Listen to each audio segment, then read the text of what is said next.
मेरे प्यारे मित्रों नमस्कार। तो आज हम पढ़ रहे हैं OP Gupta lecture number 13 thermodynamics. चलिए देखते हैं आज पहला question.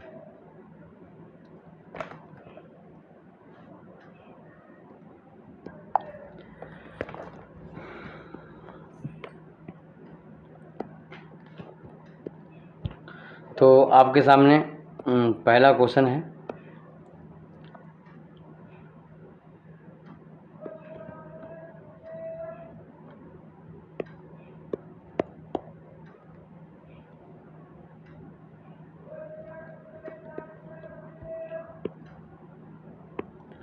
Work done in case of free expansion. ठीक, एक्सपेंशन अगर हो रहा है किसी भी प्रेशर के अगेंस्ट तो वर्क डन मुझे मिलता है। बट अगर फ्री एक्सपेंशन है, मतलब एक्सपेंशन इन वैक्यूम है, तो फिर मुझे कोई वर्क नहीं मिलता है, यानी वर्क जीरो होगा। समझ गए ना बात को? देखिए, जैसे आपने एक गेट में वो क्वेश्चन है कि भाई इस टाइप से एक सिस्टम है, यहाँ पर एक कोई जगह है, इसका वॉल्यूम कुछ दिया है। एग्जाम में जो क्वेश्चन दिया था उसमें 0.2 मीटर की वॉल्यूम दिया था। यहाँ पर एक स्टॉपर लगा रहता है, जैसे इसको हटाएंगे हम, जो हमारी बाल है वो ऊपर की ओर एक्सपेंड हो जाएगी, यानी वॉल्यूम बढ़ेगा। बट यहाँ पर कोई भी प्रेशर नहीं है। देखो, अगर हम किसी प्रेशर के अगेंस्ट यहाँ पर कोई धक्का लग रहा हो और फिर हम इस प्लेट को ऊपर करें, तब तो हमने कोई वर्क किया है। बट ऊपर से कोई धक्का ही नहीं है और फिर आपने प्लेट को ऊपर किया, तो आपने कोई भी वर्क नहीं किया है। ठीक, जैसे लाइफ में अगर कोई प्रतिरोध है, दिक्कतें हैं, संकट हैं, आपने उनको झेलते हुए आगे बढ़े और सफलता प्राप्त की है, तो आपकी सफलता बड़ी सफलता है। बट अगर कोई आपको दिक्कत ही नहीं है, पैसा चाहिए तो आपको पैसा चौगुना मिल गया, मकान चाहिए तो एसी वाला मकान मिल गया, दिक्कत आपको कोई है नहीं, करने वाले सभी लोग काम थे, आपको कुछ काम भी नहीं करना पड़ा, तब फिर आपकी सफलता एक तुच्छ सफलता होती है, छोटी सफलता होती है। आपकी सफलता को बहुत समय तक समाज याद नहीं रखता है। तो वही कंडीशन यहाँ पर है कि अगर कोई वॉल्यूम बढ़ रहा है किसी प्रेशर के अगेंस्ट में, तब तो वर्क होगा। बट यहाँ पर कोई प्रेशर ही नहीं है, वैक्यूम है। ठीक है, तो वर्क क्या होता है? PdV। ठीक, और प्रेशर यहाँ पर आया नहीं, जीरो है, वॉल्यूम आपने जो ही बढ़ाया, तो वर्क क्या हो गया? जीरो हो गया। तो फ्री एक्सपेंशन यानी वर्क अगेंस्ट वैक्यूम जीरो होता है। 121 का बी ऑप्शन है। चलिए आज का दूसरा क्वेश्चन हम लेते हैं। क्वेश्चन है कि refrigeration capacity of house hold refrigerator may be around. हमारे घरों में जो फ्रिज यूज होता है वो लगभग कितने टन का होता है? आपको मालूम है कि टन के बारे में जब बात करते हैं तो दिमाग में AC का हमारे माइंड में फिगर आता है। टन के बारे में जब बात करते हैं तो किसी कोल्ड स्टोरेज की कैपेसिटी के बारे में हमारे दिमाग में आता है, बट रेफ्रिजरेटर के बारे में नहीं आता। मेरे भाई, रेफ्रिजरेटर में भी हम वही काम करते हैं ना। तो रेफ्रिजरेटर, जो हाउस होल्ड रेफ्रिजरेटर होते हैं, उनकी जो कैपेसिटी होती है वो 0.1 से 0.3 टन के रेंज में होती है। ठीक, इस रेंज में होती है, ध्यान रखिएगा। और जो ऑप्शन दिए हैं 0.15 टन, 1.5 टन, तो 1.5 तो रेंज में है नहीं, 4.5 तो ये भी रेंज में नहीं है। ठीक, घरों में बहुत हमें इतनी हीटिंग की, मतलब कूलिंग की आवश्यकता नहीं होती है, आज की जो सराउंडिंग है, एटमॉस्फेयर है, उसके अकॉर्डिंग। और 6.5 यही बहुत ज़्यादा हो गई, 1.5 ज़्यादा हो गई, तो बची 0.5। तो 0.5 जो पहला ऑप्शन है वो इस रेंज में है। ये आंसर बिल्कुल राइट है, 122 का ये आंसर है। ठीक, जो रेंज है, एक इसरो में आया क्वेश्चन में था, उसमें ये रेंज दी हुई थी। ठीक, तो मैंने वहाँ से इसको लिया है डाटा को। और फिलहाल आप इसका देखिए 0.1 से 0.3 टन तक के जो हैं वो जो रेफ्रिजरेटर होते हैं वो हमारे घरों में यूज होते हैं। 0.3 टन का तब यूज होता है, आप लोगों ने देखा होगा कई बार कि कुछ घरों में मल्टी डोर रेफ्रिजरेटर होते हैं। तो कई बार आपने दुकानों में देखा होगा, दुकान में बड़े बड़े रेफ्रिजरेटर होते हैं, तो उनकी जो कैपेसिटी होती है 0.25, 0.28 या फिर 0.3 टन के आसपास होती है। और अपने यहाँ जो होती हैं वो 0.12 या 0.15 रेंज में होते हैं। ठीक, तो फिलहाल ये समझ गए होगी पूरी बात। अब क्वेश्चन नंबर 123 के बारे में बात करें। In case of close thermodynamic system there is across the boundary. Close thermodynamic system क्या होता है? क्लोज थर्मल सिस्टम एक ऐसा सिस्टम होता है जिसमें हीट का ट्रांसफर तो होता है सराउंडिंग के साथ, बट उसके साथ में मास का ट्रांसफर नहीं होता है। ठीक, तो एक ऐसा सिस्टम होता है एक ऐसा सिस्टम होता है इसमें हीट का ट्रांसफ़र होता है, बिल्कुल होता है, ठीक, बट मास का ट्रांसफ़र होता है, नहीं होता है। तो ऐसे सिस्टम को हम क्लोज सिस्टम कहते हैं। अगर इसमें मास का ट्रांसफ़र भी ना हो और साथ में हीट का भी ना हो तो ऐसे सिस्टम को हम आइसोलेटेड सिस्टम कहते हैं। क्या कहते हैं? हम उसको आइसोलेटेड सिस्टम कहते हैं। नंबर 2, अगर उसमें हीट का ट्रांसफ़र भी ना होता हो, मास का भी ना होता हो, बट कुछ स्पेसिफिक कंडीशन है जिनको फॉलो करता हो, तो उसको हम एडियाबेटिक सिस्टम कहते हैं। इन दोनों में क्या डिफरेंस है मैंने फुल लेक्चर्स में आपको बताया है। आप लोगों ने फुल हमारा सब्जेक्ट परचेस किया होगा तो आपको मालूम होगा। तो कह रहा है no heat and mass transfer, no mass transfer but heat transfer, तो 123 का बी ऑप्शन है राइट। यानी मास का ट्रांसफ़र नहीं होता है बट हीट का ट्रांसफ़र होता है। पहला ऑप्शन करें नो हीट एंड मास, मतलब हीट और मास दोनों का नहीं होता है, ठीक। तो ये बता रहा है, तो ये आइसोलेटेड सिस्टम के बारे में है। मास एंड एनर्जी दोनों का ट्रांसफ़र होता है तो ऐसे को हम ओपन सिस्टम कहते हैं, ठीक। तो V is the right answer for close system. Question number 124 में कह रहा है कि in a polytropic process, polytropic process क्या होती है? पी वी पावर एन होती है, एन की वैल्यू चेंज होती रहती है तो प्रोसेस चेंज होती रहती है। कह रहा है अगर एन की वैल्यू 1 है तो ऐसी प्रोसेस को हम क्या बोलेंगे? P V equals to constant, यानी आइसोथर्मल प्रोसेस हम इसको बोलेंगे। क्या बोलेंगे? आइसोथर्मल प्रोसेस बोलेंगे। तो पहला ऑप्शन एडियाबेटिक, रिवर्सिबल, आइसोथर्मल और नन ऑफ दीज, तो सी इज द राइट आंसर। 124 का सी है कि भाई ये ऐसी प्रोसेस, ऐसी पॉलीट्रॉपिक प्रोसेस जिसमें एन की वैल्यू 1 होती है, हम उसको आइसोथर्मल प्रोसेस कहते हैं। यानी एक ऐसी प्रोसेस जिसमें जितने भी चेंज होते हैं उन सभी चेंज के दौरान टेम्परेचर कांस्टेंट रहता है, ठीक। आपको पता होगा हमने फुल लेक्चर आपको पढ़ाया था कि किस तरीके से आइसोथर्मल कंडीशन मेंटेन की जाती है। आप जानते हो कि हीट जैसे हीट लेवल बढ़ता है तुरंत टेम्परेचर बढ़ता है सिस्टम का, तो हम हीट लेवल को डाउन करने के लिए हम कहाँ सिंक के पास ले जाते हैं, क्या चेंजेस करते हैं, 2 प्रकार की वॉल होती हैं उनका यूज करते हैं, तो वो मैंने आपको सब बताया हुआ है। क्वेश्चन नंबर 125 में कह रहा है pick out the extensive property out of the following. इनमें से आपको एक्सटेंसिव प्रॉपर्टी बतानी है, मतलब ऐसी प्रॉपर्टी बतानी है जो मास पे डिपेंड होती है। पहला जो ऑप्शन है इसमें सरफेस टेंशन। सरफेस टेंशन किसी भी लिक्विड की अपनी प्रॉपर्टी है, जैसे कि वाटर की सरफेस टेंशन आप लोगों ने इंटर में लेबोरेटरी में निकाली होगी। जैसे कि वाटर हो गया, चाय हो गया, कॉफ़ी हो गया, दूध हो गया, ऑयल हो गया, इन सब की अपनी पर्टिकुलर सरफेस टेंशन की वैल्यू होती है जिसको आप अपने एक्सपेरिमेंट थ्रू निकालते हो। तो ये मास पे डिपेंड नहीं करती है, ये एक्सटेंसिव प्रॉपर्टी नहीं है, ठीक। फ्री एनर्जी, ठीक, फ्री एनर्जी। रिफ्रैक्टिव इंडेक्स, मान लो आपको नहीं समझ आता फ्री एनर्जी है कि नहीं, कोई बात नहीं, रिफ्रैक्टिव इंडेक्स है कि नहीं, रिफ्रैक्टिव इंडेक्स आपने लेबोरेटरी में निकाला होगा। रिफ्रैक्टिव इंडेक्स जो है वो भी पर्टिकुलर किसी भी लिक्विड की अपनी प्रॉपर्टी होती है, मास इसका कोई लेना देना नहीं है। आप लोगों को याद होगा हमारे पास एक गिलास हुआ करता था, उसमें हम एक लिक्विड लिया करते थे, जनरली लेबोरेटरी में वाटर लिया करते थे, और वाटर लेने के बाद हम एक्सपेरिमेंट करते थे। तो किसी भी जो हमारे पास मटेरियल है, एयर मतलब लाइट है, लाइट का जो वैक्यूम में कितनी स्पीड है बटे उस लाइट की उस मीडियम में कितनी स्पीड है, इन दोनों के रेशियो को हम क्या बोलते हैं? हम रिफ्रैक्टिवनेस बोलते हैं। इसको हम Snell law sine I upon sine R से भी निकालते हैं, और इसकी वैल्यू 1.33 के आसपास आती थी, आप लोगों को याद होगा। इसी मान लो हमने ये पता कर लिया भाई सरफेस टेंशन नहीं है और रिफ्रैक्टिव इंडेक्स ए भी नहीं है, तो अब इसमें से क्या हो सकता है? Specific heat. Specific heat particular per unit mass पे डिफाइन होती है, इसलिए इसका मास से कोई लेना देना नहीं है। हीट कैपेसिटी जब निकालते हो तो वहाँ मल्टीप्लाई आप मास से करते हो, that is again become extensive property, but specific heat is not a extensive property, it is simply it is a intensive property. So C is not answer. Free energy just like a total energy of the system, just like a total enthalpy of the system. तो free energy is a extensive property. 125 का B answer है। चलिए next question देखते हैं।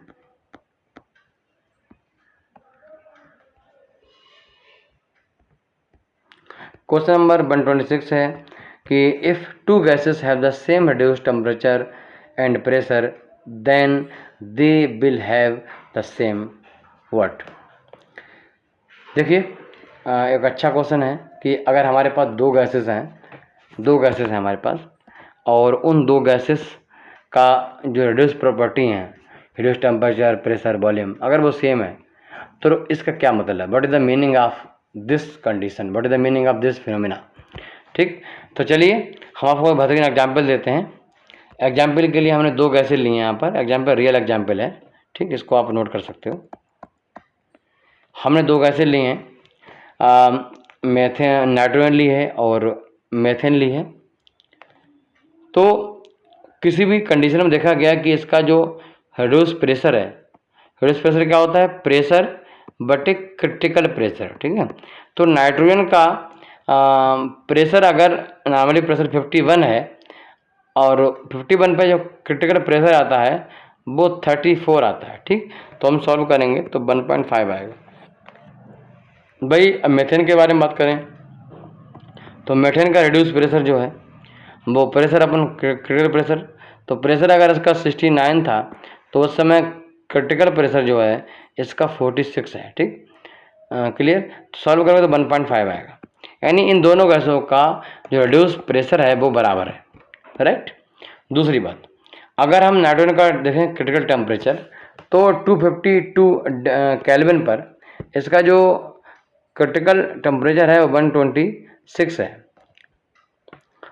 Critical temperature depend नहीं करता है pressure पर, टेम्परेचर पर, ये सिंपल एक प्रॉपर्टी है कि इतना अगर प्रेशर है, इतना टेम्परेचर है तो उसके बाद ये क्या हुई, इजीली कंडेंस लिक्विफाई होंगे।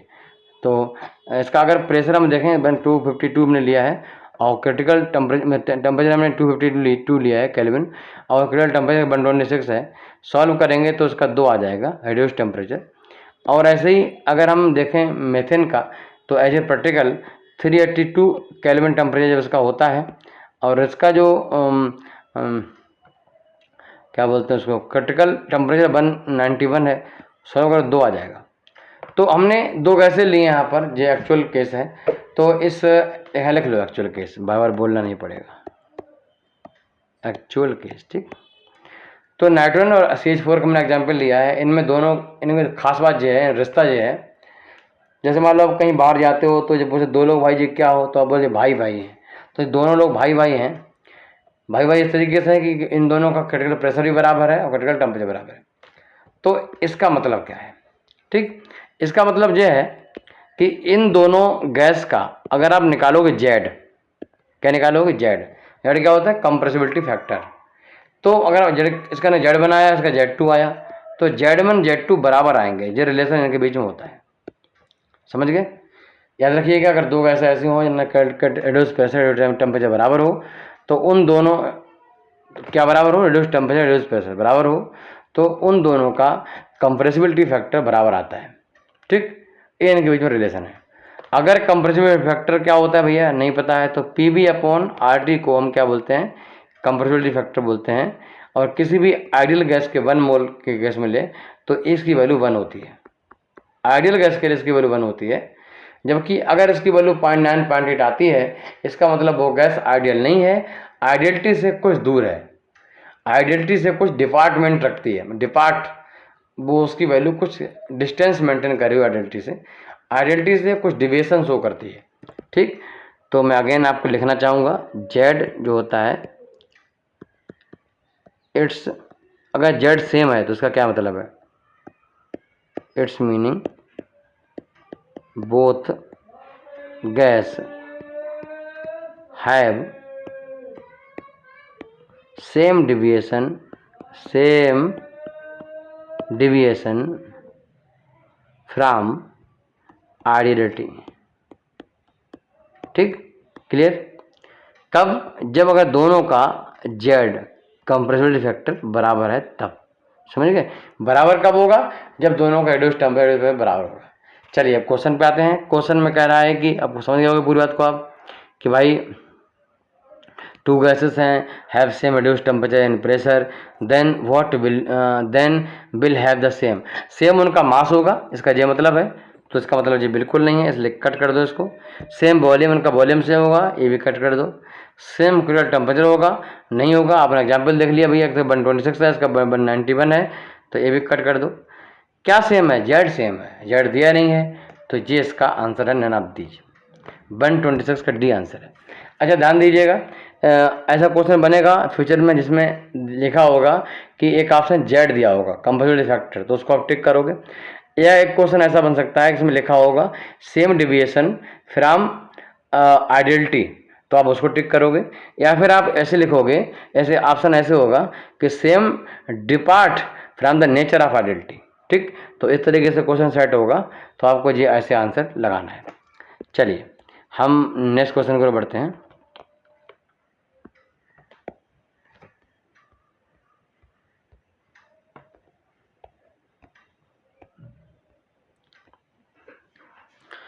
क्वेश्चन कह रहा है the law of corresponding state. Law of corresponding state क्या होता है?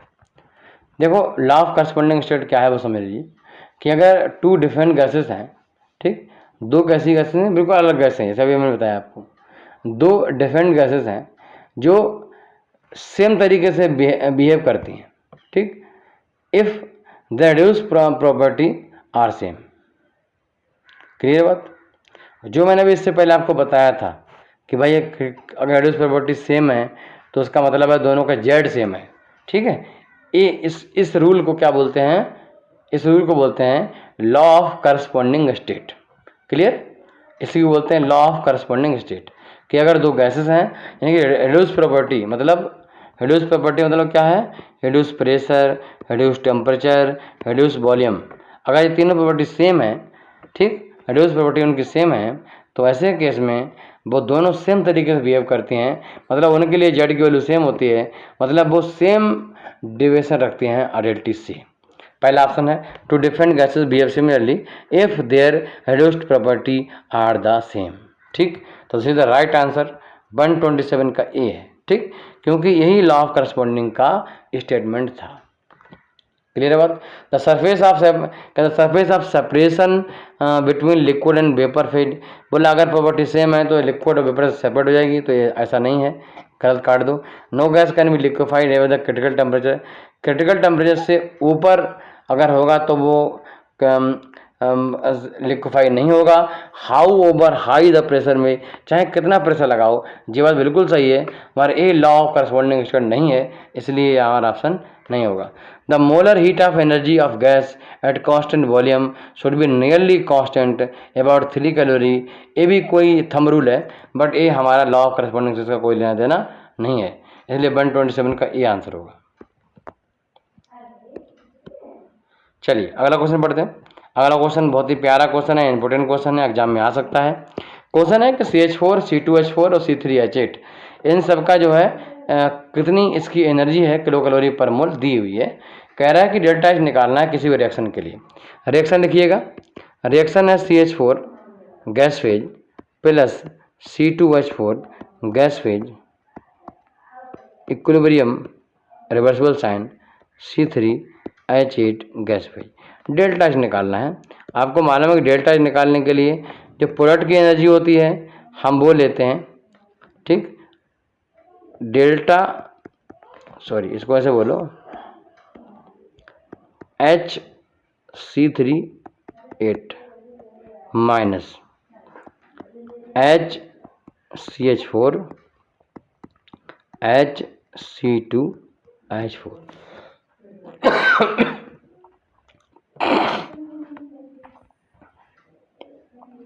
सारी वैल्यू पुट करो, 24.8 माइनस 17.9 प्लस 12.5, ठीक। इसको ऐसे रहने दो, -24.8, और अंदर की वैल्यू सॉल्व करोगे तो 5 के आसपास जो वैल्यू आएगी वो माइनस में आएगी, तो ये वैल्यू आ जाएगी 5.4, माइनस में आएगी बट माइनस बार भी है इसलिए प्लस हो जाएगी। दोनों वैल्यू घटाना है आपको, 24 तो ये आ जाएगा 4 और घटाओगे 19, बट ये माइनस का आएगा ना, 19.4 और यूनिट बाय 1 किलो कैलोरी पर मोल, ठीक। हम ऑप्शन चेक करते हैं। पहला ऑप्शन है किलो कैलोरी पर मोल में 19.4। देखो क्योंकि हम यहाँ पर जो सबस्टांस यूज कर रहे हैं, कोई भी एक यूज कर लें, और ये दोनों एक ही स्टैकोमेट्रिक सेम है, और इनमें दोनों में लिमिटिंग नहीं है, कोई एक्सेस नहीं है, तो किसी के हिसाब से यूज कर लें, 1 मोल के हिसाब से लेना है, इसलिए हमने कैलोरी पर मोल ना लेके हम इसको सिंपली किलो कैलोरी मतलब भी कर सकते हैं। किलो कैलोरी मोल ना लेके किलो कैलोरी बोल सकते हैं, और 19.4 इसका आंसर होगा। तो इसका ए राइट आंसर होगा। 128 का ए ऑप्शन है -19.4। दूसरा ऑप्शन है -30.2, गलत है वो। और तीसरा ऑप्शन है 55.4 और -55.4। तो 128 का ए आंसर है। चलिए हम अगला क्वेश्चन पढ़ते हैं। अगला क्वेश्चन है 129। When a gas is expanded from high pressure region to low pressure region, temperature change occur. ठीक, अगर हमारी कोई गैस हाई प्रेशर रीजन से लो प्रेशर रीजन को एक्सपेंड होती है, ऐसे केस में टेम्परेचर चेंज होता है। ठीक, this phenomena is related to, आपको मालूम है जूल थॉमसन एक्सपेरिमेंट ऐसा ही था। तो गिब्स ड्यूम इक्वेशन इससे नहीं है, गिब्स हैमिल्टन एनर्जी नहीं है, थर्ड लॉ के बारे में इससे कोई लेना देना नहीं है। Joule Thomson effect the right answer. तो 129 का डी आंसर होगा। 130 the energy of activation of thermic reaction is 0, negative, very large compare to the endothermic, non possible to product. तो इसका आंसर है नॉट पॉसिबल टू प्रोडक्ट। देखो activation energy exothermic ज़्यादा है, endothermic ज़्यादा है, इसके बारे में हम कुछ कह नहीं सकते। ठीक, क्यों नहीं कह सकते कि आपको याद होगा सीआरई में जब मैंने आपको पढ़ाया था तो वहाँ इतना तो आपको मालूम था कि भाई रिएक्टेंट की एनर्जी ज़्यादा होती, इसमें कम होती, सब बताया था। बट चलो वो हमको दोबारा बता देते हैं। देखिए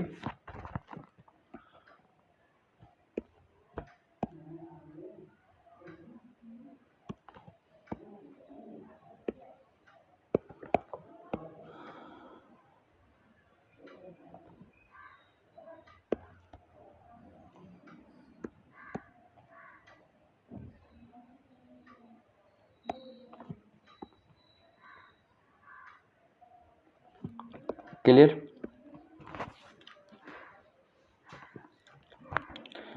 ये एक्सटेंट है कि रिएक्शन कितनी हो चुकी है, इस पर डिपेंड कर रहा है, एक्सटेंट है ये।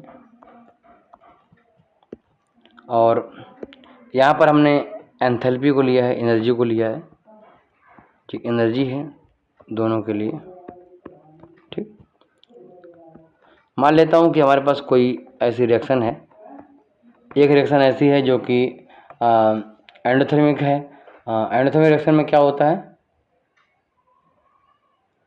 एंडोथर्मिक रिएक्शन में क्या होता है कि जो रिएक्टेंट की एनर्जी होती है वो कम होती है, बट एनर्जी एब्जॉर्व की जाती है बाहर से, जिससे प्रोडक्ट की एनर्जी क्या होती है, ज़्यादा हो जाती है।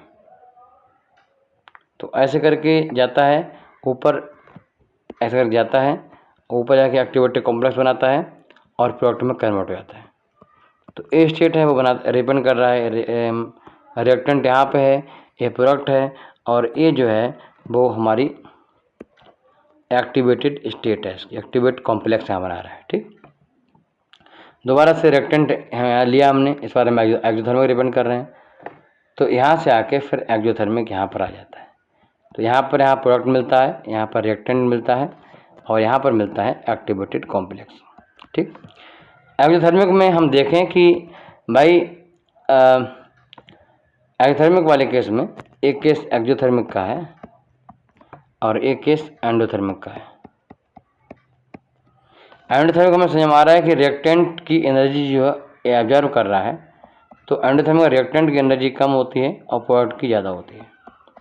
और एक्सो में एनर्जी निकल जाती है रिएक्टेंट से, बाहर टेम्परेचर बढ़ जाता है, इसलिए रिएक्टेंट की एनर्जी जो है एक्सो में ज़्यादा होती है, प्रोडक्ट की एनर्जी कम होती है। ठीक, ये बात समझ में आ गई। इसमें किसी भी कंडीशन में जो रिएक्टेंट है वहाँ से अगर हम काउंट करें एक्टिवेटेड कॉम्प्लेक्स तक कितनी एनर्जी चाहिए, तो इसको हम एक्टिवेशन एनर्जी कहते हैं। रिएक्टेंट को एक्टिवेटेड कॉम्प्लेक्स बनाने के लिए जितनी एनर्जी रिक्वायरमेंट होती है उसको हम एक्टिवेशन एनर्जी कहते हैं। ठीक, ये हो गया। यहाँ से कितना डेल्टा एच मिला है मुझे, वो यहाँ पर रिप्रेजेंट होता है, और एक्सो का डेल्टा एच पॉजिटिव होता है। कितना डेल्टा एच मिला है वो मुझे यहाँ से प्रेजेंट होता है, और एक्सो एंडो का पॉजिटिव होता है, और डेल्टा एच जो एक्सो का होता है वो नेगेटिव होता है। ठीक, यहाँ से रिप्रेजेंट होता है। क्लियर। यहाँ तक की जो रिएक्टेंट की एनर्जी है इसको हम ई आर बोल सकते हैं, या फिर हम इसको ई एवरेज बोल सकते हैं। इसको हम ई एवरेज बोल सकते हैं, ई एवरेज बोल सकते हैं। तो इसी तरीके से देखा जाए तो इस पूरे एक्टिवेटेड कॉम्प्लेक्स की एनर्जी, पूरी एनर्जी यहाँ तक जो है मटेरियल, तब उसकी कितनी एनर्जी है उसके पास, तो एनर्जी आप बोलोगे ई एवरेज प्लस ई एक्टिवेशन। ठीक, इतनी बात समझ आ गई। यहाँ से वैसे ही एंडो वाले केस में भी कुल कितनी एनर्जी है एक्टिवेटेड कॉम्प्लेक्स के पास, तो आप बोलोगे ई एवरेज प्लस ई एक्टिवेशन। ठीक, इन सब पूरी कहानी से एक कहीं नहीं मालूम पड़ रहा है कि एक्टिवेशन एनर्जी इसकी ज़्यादा है कि इसकी ज़्यादा है, समझ गए। इसकी कितनी है हमें पता नहीं, वो तो आप बताओगे तो मुझे मालूम पड़ेगा। ठीक, हाँ हम ये बोल सकते हैं कि एक्जो में जो प्रोडक्ट होता है उसकी एनर्जी कम होती है, ठीक, रिएक्टेंट के मुकाबले में, और एंडो में प्रोडक्ट की एनर्जी ज़्यादा होती है रिएक्टेंट के मुकाबले में। इसके अलावा और हमें कोई जानकारी नहीं होती है।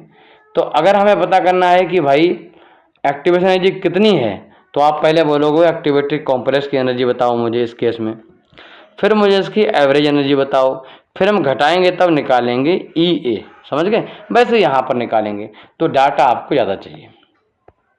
ये बात समझ में आ गई। तो इस तरीके से बोलना कि सीधे एंडो की ज़्यादा होती है एक्जो, तो ये पॉसिबल नहीं है। इसलिए 130 का डी आंसर राइट है, 130 का डी आंसर। चलिए क्वेश्चन नंबर, ठीक है 130 तक हमने आपको समझा दिया, बता दिया। तो मुझे लगता है कि काफ़ी मज़ा होगा आपको इस लेक्चर में। चलिए हम छोटी छोटी मगर मोटी बातें कर लेते हैं लेक्चर लास्ट में।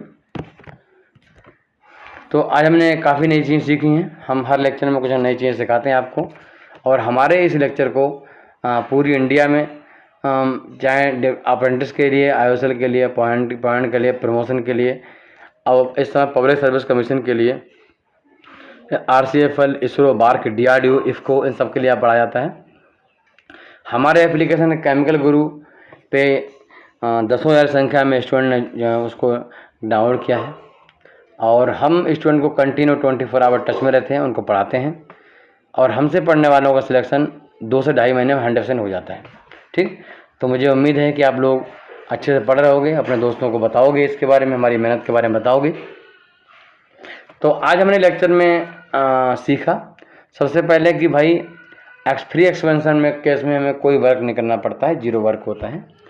रेफ्रिजरेटर जो यूज होता है उसकी कैपेसिटी 0.1 से 0.3 टन कैपेसिटी होती है। ठीक, क्लोज सिस्टम क्या, ओपन सिस्टम क्या आपने सीखा, आइसोलेटेड सिस्टम क्या, आइसोलेटेड सिस्टम क्या वो सीखा। आयोथर्मल केस में मैक्सिमम वर्क होता है आपने देखा। सरफेस टेंशन इन सब के बारे में देखा। एक्सटेंसिव इंटेंसिव प्रॉपर्टी आपने देखा। Law of corresponding of state देखा आपने। किसी भी रिएक्शन में डेल्टा एच कैसे निकालते हैं ये आपने देखा। जूल थॉम्सन इफेक्ट क्या होता है आपने सीखा।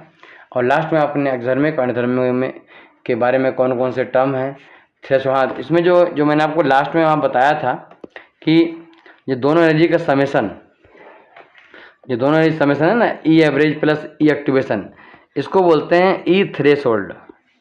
ठीक, ई थ्रेशोल्ड। ठीक, इसके लिए भी और एक्जो के लिए भी, एंडो के लिए।